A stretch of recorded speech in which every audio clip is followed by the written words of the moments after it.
mun mielestä hävittiin heti alkuun tietenkin peliin, lähti ihan karmeasti käyntiin vastustaja palauttaa ensimmäisen pohjiin. Ja ei saatu oikein koneet heti alkuun liikkeen, se oli oikeastaan olisi ollut ainoa meidän mahdollisuus heti alkuun päästä kovaa niin kuin me ollaan päästy muita vastaan. En tiedä mihin se lataus oikein on hävinnyt tosta.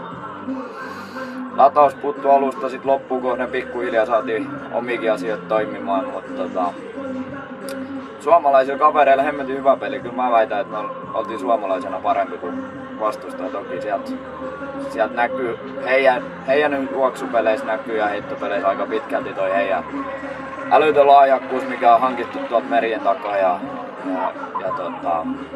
on siellä muutama hyvä suomalainenkin, mutta ikävä kyllä he ei mielestäni taaskaan päässyt tarpeeksi pelaamaan siellä.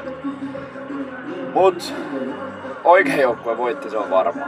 Ja no, paha mieli jäi kotiyleisön puolesta tästä kotipelikaudesta, että on vielä yksi vieraspeli mahdollista.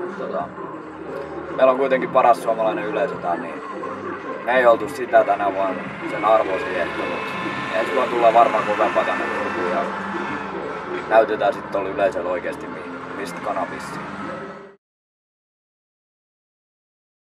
Eli Seinäjoki seuraavana todella kova jengi, yksi mun nähdäkseni suosikkeja. Toki heidän pelisysteemi on ollut vähän todella mielenkiintoinen, että ei ole käyttänyt mun mielestä kaikkea talenttia siitä joukkueesta. Siellä on hirvittävä juoksuvoima, siellä on hyvät vahvistukset siihen ja perustunut koko se peli siihen.